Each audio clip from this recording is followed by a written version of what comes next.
I haven't done a news story recently, although there's always lots of possible candidates, but instead of just reporting on a story, I want to talk more about the story behind the story, and most of the time there just isn't that much depth to be found. This time though, in the story of the Rowan, Kentucky County Clerk Kim Davis, who refused to issue marriage licenses to gay couples because of her religious views, there's a lot more to talk about than just her refusal to deal with reality.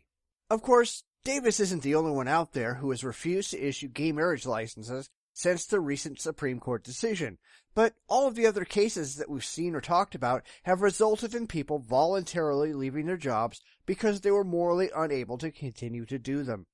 Such was the case of the entire staff at a Tennessee court clerk's office resigning from their jobs because they refused to provide licenses to gay couples. Now, I think their reasons for doing so are asinine and irrational, but at least they had the good sense to step down voluntarily rather than fight to disrupt their offices. So, to Gwen Pope, Sharon Bell, and Mickey Butler, while I don't agree with you, I certainly salute you. But in Kentucky, not only did Kim Davis not want to issue marriage licenses to gays on religious grounds, she refused to step aside so that someone who could respect the Supreme Court decision could. In fact, not only would she not do it, she ordered her assistants not to do it either, and this is where she really crossed the line. It's entirely one thing to refuse to act on religious or moral grounds, it's another thing to order others not to perform their duties either. You might not like doing what is legal, but you certainly can't stop something that is legal from taking place, and that's exactly what Davis has done. As such, she was charged with contempt of court, and the judge ordered her incarcerated until she was willing to comply with the terms of her office. She couldn't simply be terminated because she was an elected official, and could only be removed either by public recall or official expulsion by the state legislature, neither of which was likely to occur. The people in her area agreed with her stance, and the legislature would never act for fear of losing political power and re-election. However, whether these people like it or not, they don't get to just ignore federal laws and constitutional rights. They couldn't just vote people in who would refuse to provide wedding licenses to black couples, for instance, or to mixed-faith couples. They can't just decide that in their little corner of religious stupidity, they're just going to ignore the Supreme Court. So the judge had to put Kim Davis away. He could have chosen to impose a fine, but there were so many religious zealots nationwide who were willing to step forward and pay any fine that she might incur, that this would not pressure her to either change her mind and do the job that she had been elected to do, or to voluntarily step down and allow someone else more willing to do the job to be elected. Even the mayor in her town acknowledges that she has no foot to stand on in this case. She took an oath of office that does not allow her to simply refuse to do her job, and certainly not to order everyone else to refuse to do their jobs as well. However, and I'm sure everyone could see this coming, you get the crazies on the religious right screaming that this is religious persecution against Christians. But nothing could be further from the truth. Holding particular sectarian views does not allow you to opt out of your social responsibilities, and especially not of your duties that you swore an oath to uphold. She is guilty, pure and simple, but that doesn't stop anyone from whining about how unfair it is that her religion isn't the end-all be-all of reality. But this is something that we see all the time these days, as the religious right are learning that they no longer enjoy the political and social power that they once held. Religion, especially in small towns in the South, held immense power and control over the people. You either bowed to their whims, or they could see you ruined, socially, politically, and financially. However, as society has moved farther and farther away from religion, as mainstream religious churches have hemorrhaged members more and more as the years go on, as these people realize that there's no reason to believe this religious nonsense anymore, the few strong believers left have realized, much to their own terror, that they just don't have the ability to order everyone around them to do as they wish. Therefore, they've moved to an endless cry of religious persecution, because it's just not fair that they have complete equality in the public court of ideas, and, as has become painfully obvious to them, they are losing. Badly.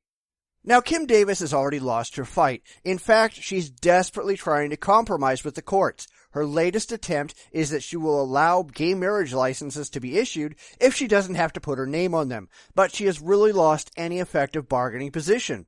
She's already in jail, where she will remain until she either gives in entirely or steps down from her position.